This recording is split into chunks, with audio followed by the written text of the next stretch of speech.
Bom, pessoal, essa é a aula da semana 2. Eu espero que vocês tenham conseguido acompanhar a primeira semana e que tenham lido, então, o capítulo 1 que eu deixei para vocês, né, do livro do professor Paulo Freitas.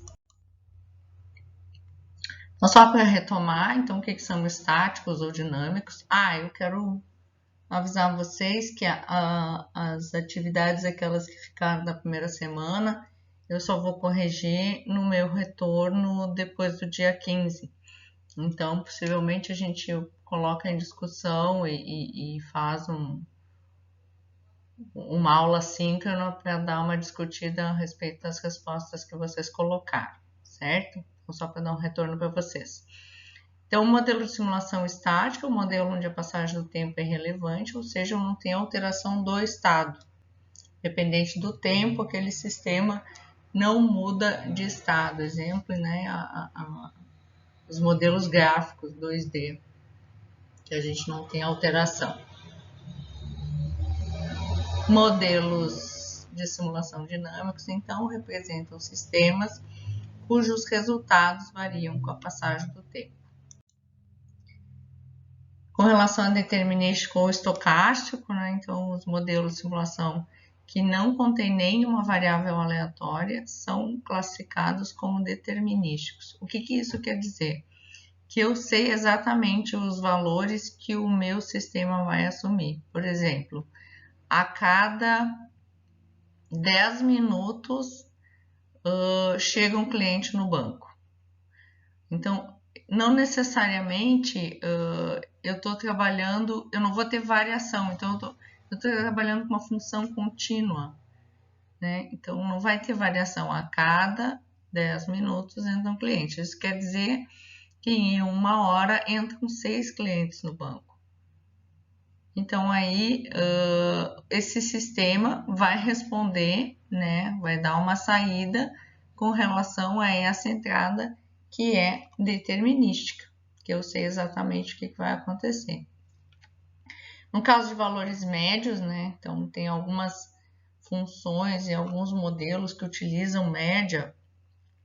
Por exemplo, em média entram 4 clientes no banco, ou em média entram 6 clientes no banco por hora.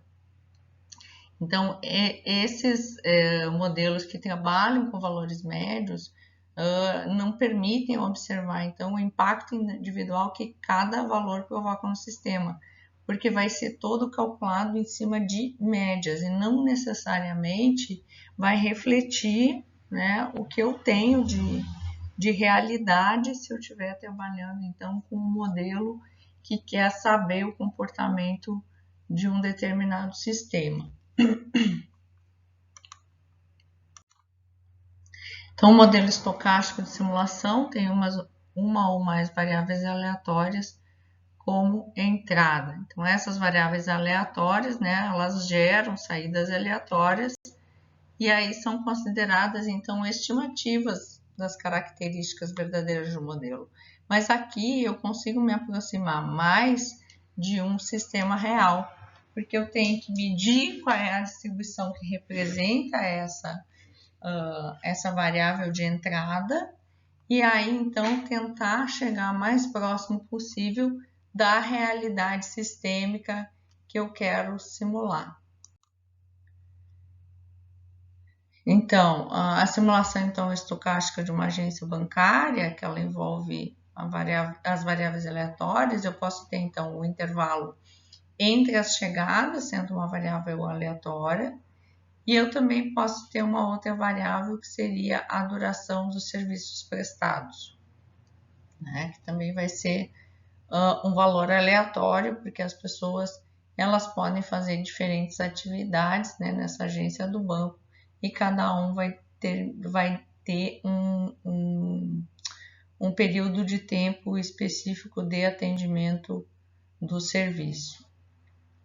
Então, medidas como o número médio de clientes esperando e o tempo médio de espera de um cliente vão ser tratadas, então, como estimativas estatísticas das medidas reais do sistema. Então, a partir do tempo de chegada e o tempo de atendimento, né, pensando na simulação associada a um período de tempo,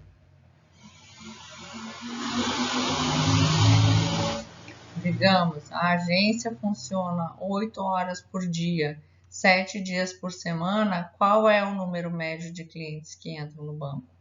Qual é o tempo médio de espera desses clientes, né? Partindo de que eu estou associando uma distribuição para cada uma dessas variáveis aleatórias. Então, outro sistema, então, mais próximo do pessoal da computação é se eu for medir, então, o sistema cliente-servidor, né? Então, eu posso ter como variáveis aleatórias as chegadas dos pedidos para serem atendidos por esse servidor, né? Pode ser um servidor de páginas na web, por exemplo, e a capacidade de processamento desse servidor, né? Quanto tempo ele leva para processar cada um desses pedidos. Então, podemos avaliar ainda o tempo que leva para chegarem os pedidos, o tempo de resposta do servidor, planejar a capacidade de atendimento, considerando as características de desempenho dessa máquina que está sendo simulada. Além disso, eu posso ainda medir a capacidade de processamento, a memória em relação ao tamanho de buffer, né? Aqui a gente está trabalhando com cliente-servidor, e eu vou colocar aqui um desenho. Eu tenho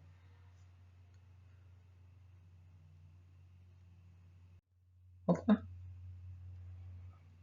botar aqui embaixo. Então, eu tenho um processo cliente que vai fazer requisição para um processo servidor. E esse servidor ele vai armazenar num buffer, que seria uma fila, né? Caso um outro cliente também faça uma requisição. Então, se ele está ocupado, as requisições que vão chegando, elas vão ficando nessa fila, até o servidor liberar e pegar o próximo para ser atendido. E aí, claro que aqui a gente, quando fala em fila, a gente também vai ter um sistema de gerenciamento dessa fila. Tá? Tentando esclarecer para vocês o que seria esses dados. Então, é uma simulação discreta, né? Considera-se somente os eventos onde há alteração do sistema. Então, chegada de um cliente é uma alteração do sistema. O servidor está ocupado e aí ele termina de entregar os processos e ele passa a estar ocioso ou livre, também vai ser um evento. Então, alguns autores chamam de simulação de eventos discretos, enfatizando assim que a discretização ela se refere à ocorrência dos eventos ao longo do tempo. Então, aqui, deixando claro que a simulação discreta é esses exemplos que a gente tem trabalhado, onde aparece cliente-servidor, então agência bancária, cliente-servidor, fila do supermercado, né, atendimento do supermercado. Se eu quiser monitorar uma sinaleira, né, para verificar o comportamento dos veículos, ou se eu quiser verificar como é que é o funcionamento das rótulas, então tudo isso entra como simulação discreta.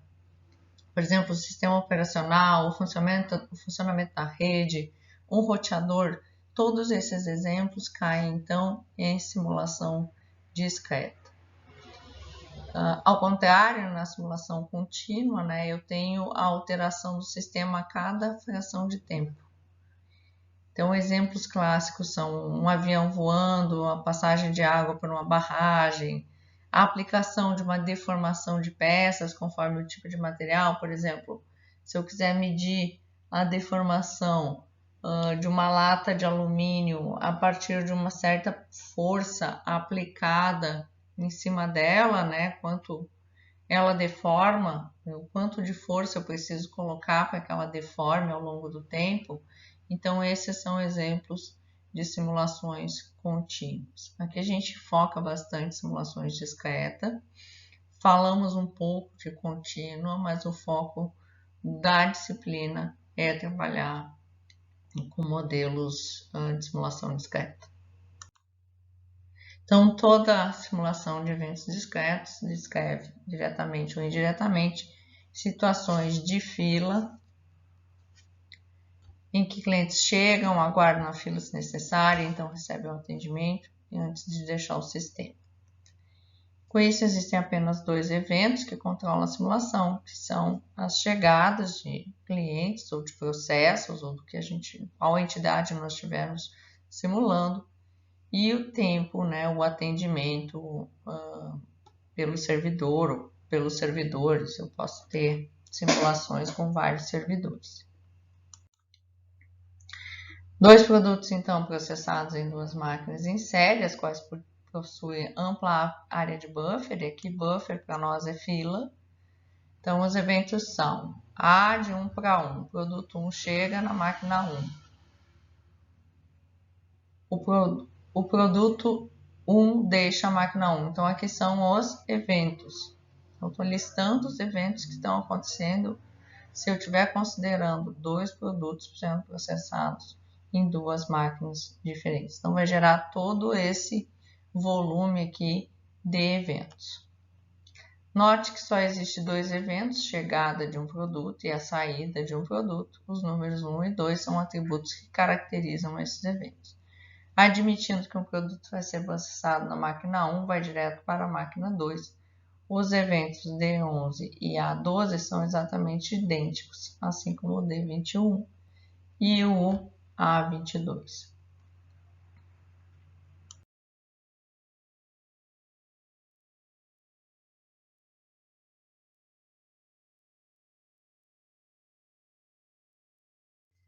Vamos ver se vocês realmente entenderam o conceito de eventos. Então, escolha um dos problemas dos exercícios, né? Desde que ele seja um problema de simulação discreta, né? Orientada a eventos, e tente, então, identificar quais seriam esses eventos. Se vocês quiserem, podem fazer mais de um, e aí na nossa aula síncrona a gente dá uma discutida a respeito desse tema também. Então, com relação aos passos na formulação de estudo de modelagem e simulação, vocês que leram o capítulo do professor Paulo Freire, esse material é com base no que foi desenvolvido lá. Então, a gente tem a etapa 1, que é o planejamento, a segunda etapa, que é a modelagem, a terceira etapa, que seria a experimentação, e a quarta e última etapa, né? Então, a tomada de decisão. Então, agora a gente vai explicar um pouco desses passos, né? Para esclarecer para vocês.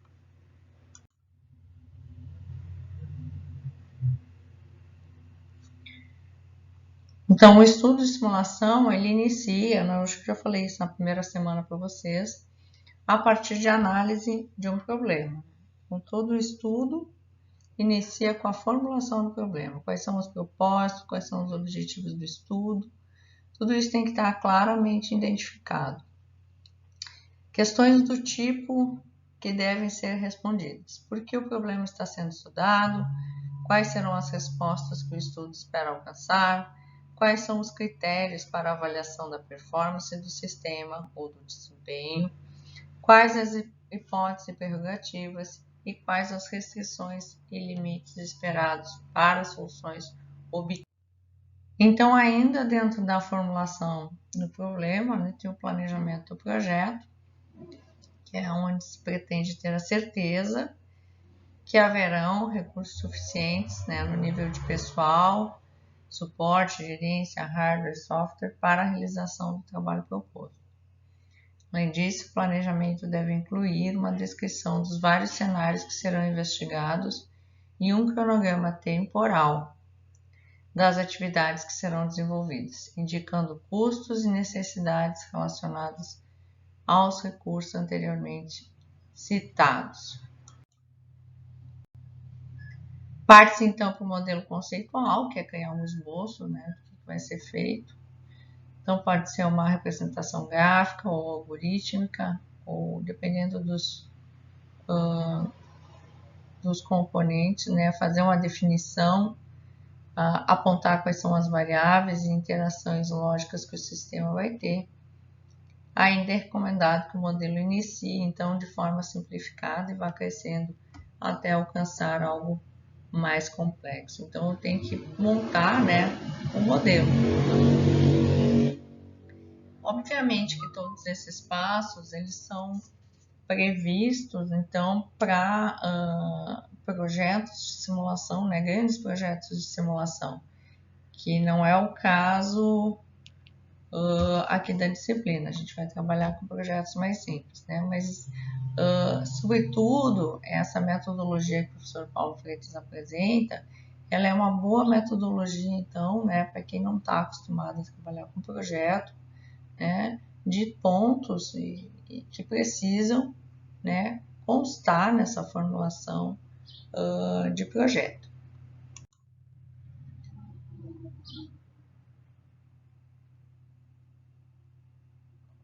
Então, pensar aqui em qual a estratégia, né, se vai ser uma modelagem discreta, uma modelagem contínua, ou se tem que combinar as duas coisas.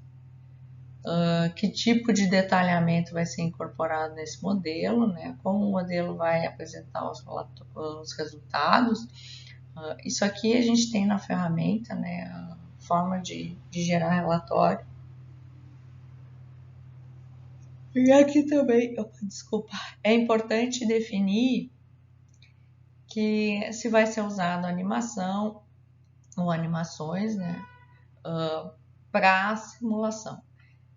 No nosso curso, durante as nossas aulas, a gente não consegue chegar tão avançado nas animações Barema, tá? Mas existe, e quem for se aprofundar na área de simulação, as animações sempre são bem-vindas, assim, para demonstrar, né, o funcionamento do sistema.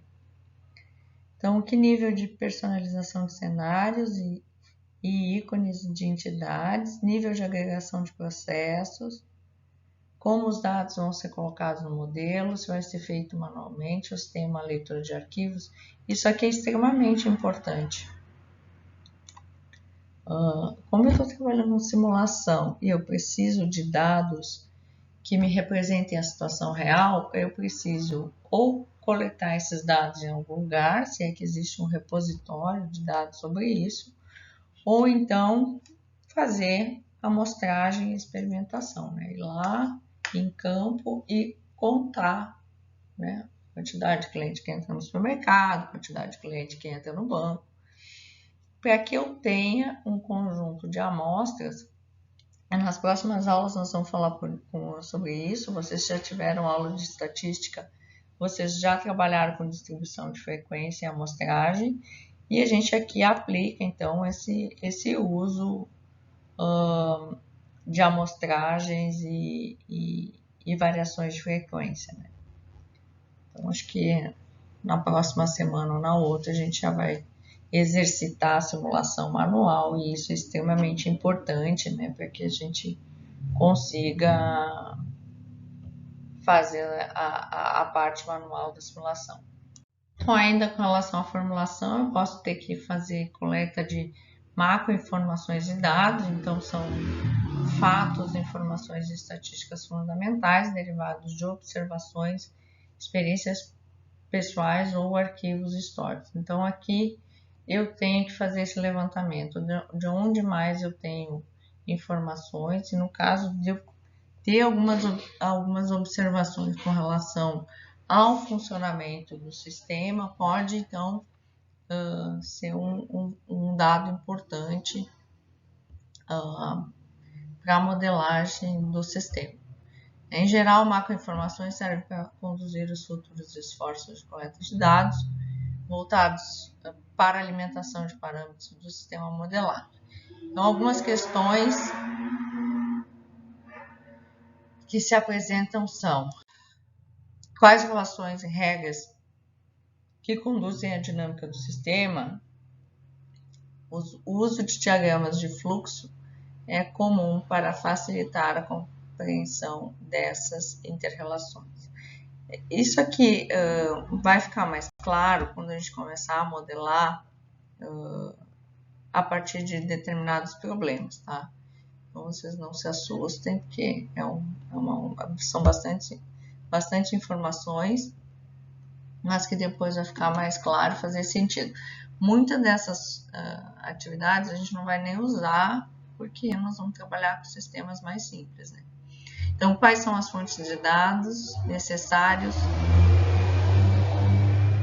para a alimentação do modelo? Aí aqui uma outra observação com relação aos dados, né? Eu posso ter que fazer tratamento dos dados antes de carregar na simulação. Então, o tratamento dos dados é extremamente importante, tanto para a simulação quanto para outras áreas, como por exemplo, para quem faz treinamento de aprendizado de máquina também. E quanto aos dados relativos aos custos de finanças? Então, incorporar elementos de custos em projetos torna a sua utilização muito mais efetiva. Custos de espera, custos de utilização, custos de transporte. Quando empregados, tornam os modelos mais envolventes e com maior credibilidade e valor. Muitas vezes as pessoas estimam o custo do projeto e esquecem de colocar alguns pontos como deslocamento ou dificuldade de aquisição de dados e etc. Então é bem importante considerar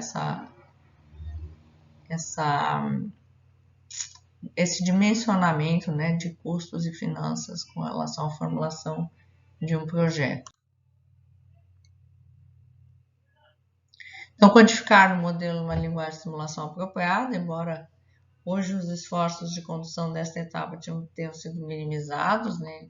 Então, hoje a gente tem ferramentas que auxiliam e muito, né, a tradução dos modelos. Quem que fará a tradução do modelo conceitual para a linguagem de simulação? É fundamental, então, a participação do usuário nesse momento, né? Precisa entender exatamente, às vezes a visão do usuário ela não reflete no que acontece no sistema. Depois, mais adiante, a gente vai ver um exemplo. Então, como será realizada a comunicação entre os responsáveis pela programação e gerência do projeto? Documentação é outro ponto muito importante, tem que documentar tudo. E isso aqui eu chamo a atenção, porque quando nós formos trabalhar com os modelos no simulador, às vezes vocês fazem alguma troca de variáveis ou modificam o modelo, né? Então aqui a nossa documentação vai ser salvar os relatórios e os modelos anteriores sempre que for fazer alguma alteração, porque senão depois vocês perdem, né? O que foi feito, não lembra. É normal, né? Quando a gente está num dinamismo de trabalhar e fazer atividade, às vezes a gente acaba esquecendo. Tem ainda a verificação e validação. Então, eu tenho que modelar e eu ainda tenho que verificar se esse modelo está realmente funcionando. Então, isso aqui a gente trabalha mais adiante na disciplina também.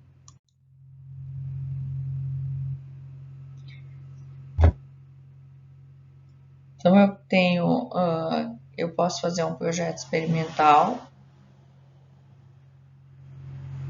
que é um conjunto, então, de experimentos que eu vou testar, né, no modelo, onde o principal objetivo é obter mais informações e menos experimentações. Então, questões aqui são quais os principais fatores associados aos experimentos, né? Por exemplo, eu quero testar a capacidade do servidor, eu vou aumentar essa carga, de que forma?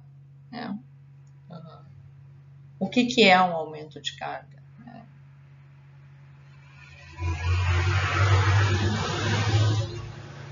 O que representa um aumento de carga?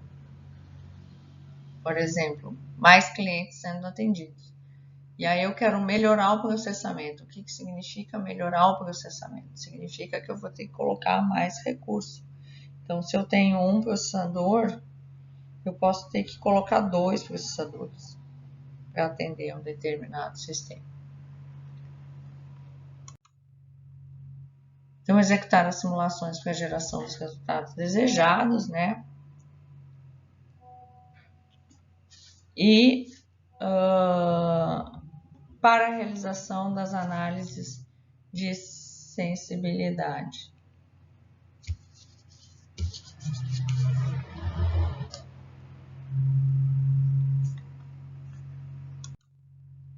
Interpretação e análise estatística dos resultados, isso aqui a gente trabalha bastante, né?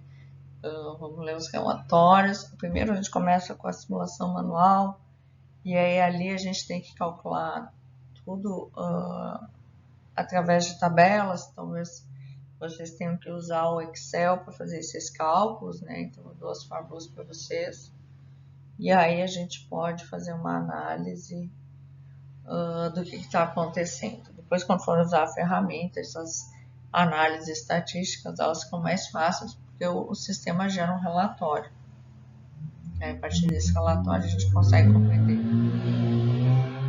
o que está acontecendo. Agora são 5h30 da tarde, quer dizer, acho que já são 6h08. A minha rua ela é muito barulhenta, gente. Você não sabe o sofrimento que é gravar essas aulas para vocês. Mas enfim, fecha o parênteses, era um desabafo da prof. Então, algumas questões que podem ser respondidas: se o sistema modelado é do tipo terminal ou não terminal, quantas replicações vão ser necessárias, isso aqui também é extremamente importante, né? O que vai representar o funcionamento do sistema, né? Eu tenho que simular 24 horas por dia, eu tenho que simular 7 dias por semana, eu tenho que simular 8 horas de trabalho por dia, 7 dias por semana. Então, determinar os períodos que a gente quer simular é extremamente importante. Vai ter período de warm-up, quer dizer, eu preciso fazer um aquecimento desse sistema antes.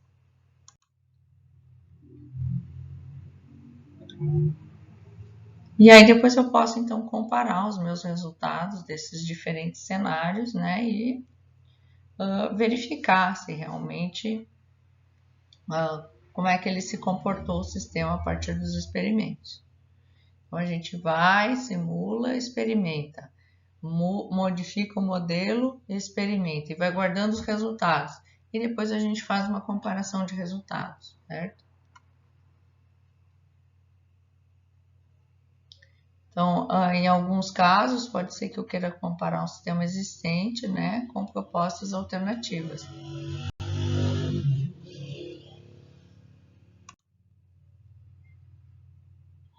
Então, questões: como realizar esse tipo de análise, como proceder e comparar alternativas com um sistema padrão, como proceder e comparar todas as alternativas entre si, como identificar a melhor alternativa, como garantir estatisticamente os resultados. Então, essas questões, então, elas vêm ao encontro dessa análise posterior dos experimentos. A questão da documentação, eu já falei para vocês, extremamente importante, né, para dar andamento, então, ao trabalho. Então, em linhas gerais, pode-se dizer que os seguintes elementos devem constar na documentação final de um projeto de simulação. Então, preciso... e aqui, então, quando eu pedir os trabalhos para vocês, vocês têm que observar isso. Então, preciso descrever os objetivos, as hipóteses, os conjuntos de parâmetros que foram utilizados, a descrição das técnicas e métodos que foram empregados, quais foram as distribuições que vocês escolheram, qual foi a verificação e a validação que foi feito,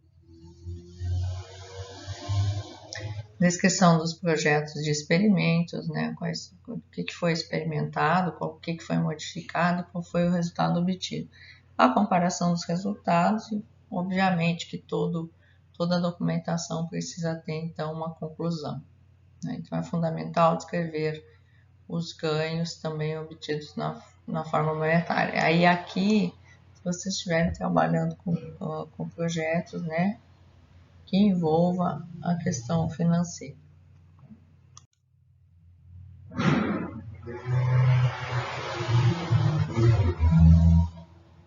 Então, a apresentação de resultados, né, o restabelecimento e confirmação dos objetivos do projeto, quais os problemas que foram resolvidos, rápida revisão da metodologia que foi empregada, benefícios alcançados, considerações sobre o alcance da precisão dos resultados, quer dizer, como é que você sabe que esses resultados realmente são confiáveis. Então, aqui vocês ainda têm mais uma lista que complementa essa conclusão, mas assim, de forma a destacar a importância, que esse documento, então, ele tem que tentar demonstrar que a simulação é uma espécie, né, de ponte entre a ideia e a sua implementação. Quer dizer, quando tu depara com um problema e tu quer verificar a abrangência daquele problema, então vai fazer experimentos e aí, a partir desses experimentos simulados, vocês têm uma solução concreta, né, com valores que vocês podem, então, alinhar a ideia e a implementação. E após essa simulação, partir então, né, para o caso da tomada de decisão e a implementação do sistema, das alterações que foram analisadas pelo modelo simulado. Então, para encerrar essa primeira parte, né, os erros mais comuns, então, na abordagem através do uso de simulação é o pouco conhecimento ou treinamento com a ferramenta utilizada. Então, digamos que muitas vezes ocorrem erros de modelagem por falta de conhecimento, né, nessa ferramenta. Por exemplo, nós vamos utilizar o Arena, mas existem outras ferramentas que são bem mais complexas e muitas vezes o não dominar uma ferramenta pode limitar ou pode também trazer erros de lógica e de programação. Até mesmo erros que tipo, a simulação ela roda, ela funciona, ela executa, mas existe um erro de lógica naquela modelagem. Então, existem técnicas, e nós vamos estudar aqui nessa disciplina, como identificar, né, a validação e verificação de modelos. Objetivos com pouca clareza ou definição. Então, na simulação também, se vocês criam um projeto sem o objetivo, isso pode ocasionar erros, né? Então, é extremamente importante que vocês identifiquem qual o objetivo da simulação, o que vocês querem medir, o que vocês querem verificar, quais os testes vocês querem fazer, né? Para que serve esse modelo que está sendo criado e simulado. Construção de modelos muito detalhados, então fazer modelos que tenham muitos detalhes, isso pode ocasionar erros. Determinadas ferramentas têm limitação, então nós usamos uma ferramenta que é uma versão educacional, então a gente também não consegue fazer modelos muito detalhados, mas de qualquer forma isso aumenta a complexidade do modelo que está sendo simulado. Então tem que tomar bastante cuidado, aprender a trabalhar com abstração na hora de criar um modelo para evitar então erros de simulação. Realizar conclusões com base em apenas uma replicação. Daí o cara vai lá, monta o modelo e executa, faz uma replicação só e acha que já tem condições de realizar conclusões em cima do que foi simulado. Na verdade, existem diversas a necessidade, né, de diversas replicações. Então, uma replicação significa que vocês vão executar a simulação uma vez. Então, por exemplo, eu quero simular o atendimento do caixa eletrônico. E aí eu faço o modelo e vou simular aquele caixa eletrônico por 24 horas. O que são 24 horas com relação a uma semana? O que são 24 horas com relação a um mês? O que são 24 horas com relação a um ano de funcionamento? Então, uma replicação nunca vai ser suficiente para que vocês tenham conclusões com relação ao que está sendo simulado.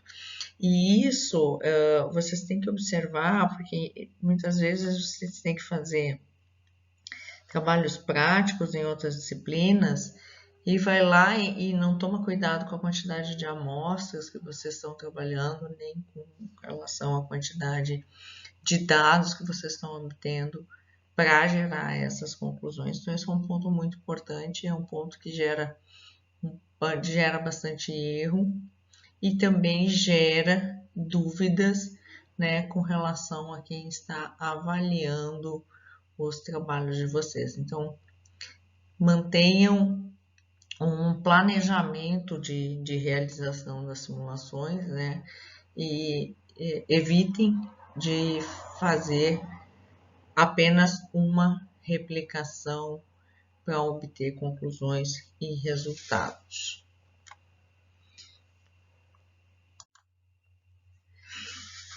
Então, aqui entra um exemplo simples. Esse exemplo simples vai ser trabalhado na próxima semana. Acho que vocês já têm conteúdo para estudar essa segunda semana, para absorver bem. Então, na próxima semana, a gente inicia essa parte que seriam a simulação manual, né? Aí, essa parte eu tenho certeza que vai gerar dúvidas e nós vamos ter que fazer uma aula síncrona para tirar as dúvidas. Então, é extremamente importante que vocês leiam o capítulo 1 e extremamente importante que vocês consigam acompanhar essa segunda semana, de forma a equilibrar, né, os estudos de vocês e a gente conseguir avançar para a parte de simulação manual, tá certo? Bons estudos para vocês.